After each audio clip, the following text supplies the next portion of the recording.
Hey there, cats and kitties. I am the Blues Man, Johnny Blues, and with this video, I'll be discussing my thoughts on episode 7 of the anime series, Hibike Euphonium. And this one very much conformed somewhat to my speculations that, a wrench would be thrown in the works. After such successes as Sunfest, the entirety of this group came together as an ensemble and performed just exemplary. I knew there was going to be trouble in the midst, and, yet to come, and that's very much what we have in this episode relating to the characters of Aoi and Haruka, respectively, both of which are sort of having a crisis of self. And in Aoi's case, it's somewhat surprising that, she missed her opportunity to pick a high school of choice, back some time ago now. And she doesn't want to make the same mistake as far as her college of choice. She really wants to focus on that, and that means stepping back and stepping away, quitting, essentially, playing the saxophone in this band environment and everything like that. And it kind of shakes up the entire formation of some of her closest sort of friends, because very much as we see, it seems like Haruka has been shaken to the core in the aftermath of this. And the same could arguably be said for the entirety of the band class. I mean, this all happens amidst a practice session where Taki-sensei is probing toward Aoi to find out why she's not playing her saxophone as well as she ought to be, given the practice she's put into it and everything like that. And she lets the other foot drop, essentially, where her focus needs to lie in her own estimation. She's taken a lot of time to really debate this internally and think about it, and has begrudgingly decided to focus more on college than the music. And she really still wants to be supportive to everyone who's taking it seriously, but she feels as though that's not where her own interests can lie any further, And so when she basically leaves and she's told by Taki-sensei to meet later on, you have both Kumiko and Haruka, respectively, chasing her down in the hallway.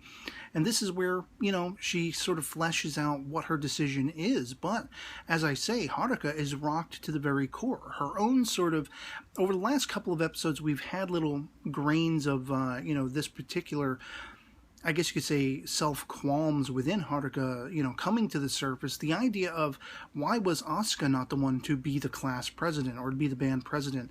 The role that Haruka has been sidled up with. She's very much felt, pressure under the weight of that, and people not necessarily taking her seriously or appreciating what she's bringing to the table. And she thinks Asuka is the clear choice. A couple of other characters have already, voiced that opinion. Why wasn't it Asuka and everything like that? And so she's having very much a crisis of self as well.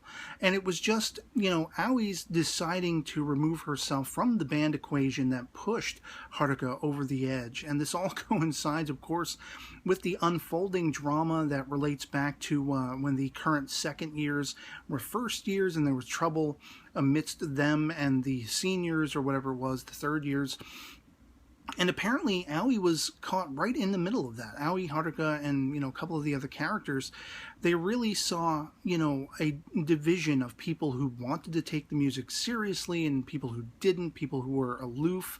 And, it's tragic because they could have done so well, but there wasn't anybody marshaling them together, as seems to be the case in the current environment. Kumiko, Midori, Hoozuki, they are part of an entire new group. Even Kasaka, we see, she's trying to push beyond even what she's supposed to be practicing, and it's getting a couple of the, elder people in the class a little miffed and such like that. But they are really focusing, and you have a sense of everyone coming together and appreciating the music that much more, for whatever reason. But the ramifications are still holding over from the failures past.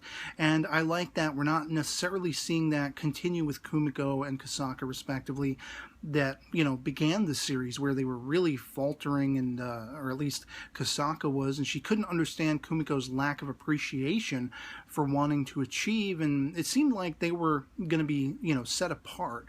But they are coming back together gradually, and that's kind of, a great soliloquy for what's happening with all of these bandmates.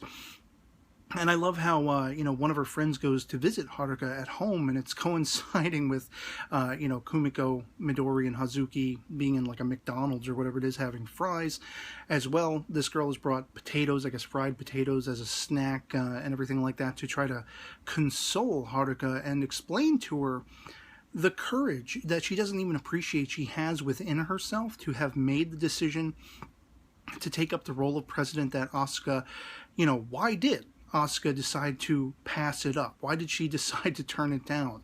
And there's some talk very comedically about how, well, you must have been stupid for going ahead and deciding to do this. But it's not that she was stupid. Haruka had a courage and a want to be able to achieve something special. She wanted to do something special. While she doesn't think she's bringing enough to the table, that's arguable. I think she is. I think she is a great marshalling presence, to use that term once again. And it seems like Kumiko and these other characters, they haven't really considered how she's feeling, but they don't have any reason to, because they look up to her and they think she's well fitted in the role that she has. And she just needed sort of stabilization, words of encouragement to find that inner strength once again and realize and appreciate that she made the right decision. And of course, we're left very sort of comedically, once again, calling back on the tail end of the previous episode, where Hoozuki bumped into Shuichi, I think it was, and she just blatantly blurts out the question to Kumiko at the end of the episode, "Are you guys dating?" Because apparently she has, the romance eyes for this guy now, or whatever it is. And that's going to add another funny aspect, I'm sure, and fun aspect to the overall story arc, because it's not just about the music and the playing of the music, it's about the lives that these characters have surrounding this entire event. As we saw, very much was the case with Aoi. She had to put the rest of her life and her future ahead of, the artistic environment that the band represents. So I think we're going to see a continuing of these character dynamics either strengthening or being driven apart based not only on the music and the band scenario, but also their personal lives. And it calls into question, everything is up in the air as far as, will they be able to succeed, reach all the way to the nationals and achieve something? Who is going to be involved with that and who isn't going to be? Are friendships going to tentatively be stressed and strained in the aftermath of people being chosen or sent packing? All of these things are, chiefly the reason why I'm so attracted to the series, as well as, like I say, the animation, and I've said in the past, the music playing during the entire sequence of, Kumiko and Haruka trying to go after Aoi in the hallway was very reminiscent of some of the really emotional music you had from Final Fantasy VII. Just really drew me into that scene and made it somewhat magical and mystical even, because you knew this was a tide-turning scene. The entirety of the format of this band and these characters, this is yet another hurdle that they're rebounding from, but it's still a hurdle in the procession of this unfolding story.